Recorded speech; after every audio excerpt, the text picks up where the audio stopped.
Kerala box office ഏട്ടനും അനിയനും ഇനി സ്വന്തം. ആദ്യ 5 സ്ഥാനങ്ങൾ തൂക്കി മോഹൻലാൽ വിജയ് സിനിമകൾ. ഇത് ചരിത്രമാണ്. ബോക്സ് ഓഫീസിൽ വമ്പൻ കുതിപ്പ് നടത്തി മുന്നേറുകയാണ് മോഹൻലാൽ ചിത്രമായ എമ്പുരാൻ. റിലീസ് ചെയ്ത് 48 മണിക്കൂർ പിന്നിടും മുന്നേ ചിത്രം 100 കോടി ക്ലബ്ബിൽ ഇടം നേടുകയും ചെയ്തു. കേരള ബോക്സ് ഓഫീസിലും സിനിമയ്ക്ക് മികച്ച കളക്ഷനാണ് ഇപ്പോൾ ലഭിക്കുന്നത്. ആദ്യ ദിവസം കേരളത്തിൽ നിന്ന് ചിത്രം 14 കോടിക്ക് മുകളിലാണ് സ്വന്തമാക്കിയത്. കേരള ബോക്സ് ഓഫീസിൽ നിന്നും ഒരു ചിത്രം ആദ്യ ദിനം നേടുന്ന ഏറ്റവും ഉയർന്ന കളക്ഷൻ കൂടിയാണ് എമ്പുരാന് സ്വന്തമായത്.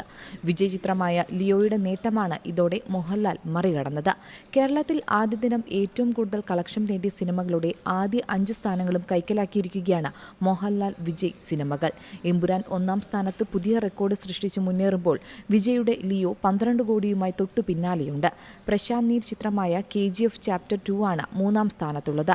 യശ് നായകനായി എത്തിയ ചിത്രം ആദ്യ ദിനം കേരളത്തിൽ നിന്ന് നേടിയത് 7 കോടിക്ക് മുകളിലാണ്. മലയാളത്തിൽ ഏറ്റവും വലിയ ഹൈപ്പുമായി എത്തിയ മോഹൻലാൽ ചിത്രമായ ഒടിയനാണ് ലിസ്റ്റിൽ 4-ാം സ്ഥാനത്തുള്ളത്.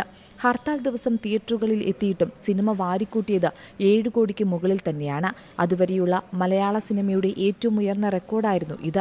നെൽസൺ സംവിധാനം ചെയ്ത വിജയ് നായകനായി എത്തിയ ബീസ്റ്റാണ് 5-ാം സ്ഥാനത്തുള്ളത്.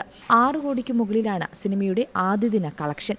അതേസമയം എമ്പുരാന് പല തിയേറ്ററുകളിൽ മാരത്തോൺ ഷോകളാണ് ഇപ്പോൾ സംഘടിപ്പിച്ചിരിക്കുന്നത്. ആഗോളതലത്തിൽ 65 കോടിക്ക് മുകളിലാണ് സിനിമയുടെ ഓപ്പണിംഗ് ഡേ കളക്ഷൻ. ഇതും മലയാള സിനിമയിലെ ചരിത്രമാണ്. പൃഥ്വിരാജിന്റെ സംവിധാന മികവ് മലയാള സിനിമയുടെ തന്നെ നിലവാരം ഉയർത്തിയിരിക്കുന്നെന്നാണ് സമൂഹ മാധ്യമങ്ങളിൽ വരുന്ന അഭിപ്രായങ്ങൾ. എന്നാൽ സിനിമയ്ക്ക് പിന്നാലെ ചില രാഷ്ട്രീയ വിവാദങ്ങളും ഇപ്പോൾ ചർച്ചയാകുന്നുണ്ട്. Entertainment desk, Zee Malayalam news. ഏറ്റവും പുതിയ വാർത്തകളും വിശേഷങ്ങളും വിരൽ തുമ്പിലറിയാൻ സി മലയാളം ന്യൂസ് എല്ലാ ഡിജിറ്റൽ പ്ലാറ്റ്ഫോമുകളിലും ലഭ്യം.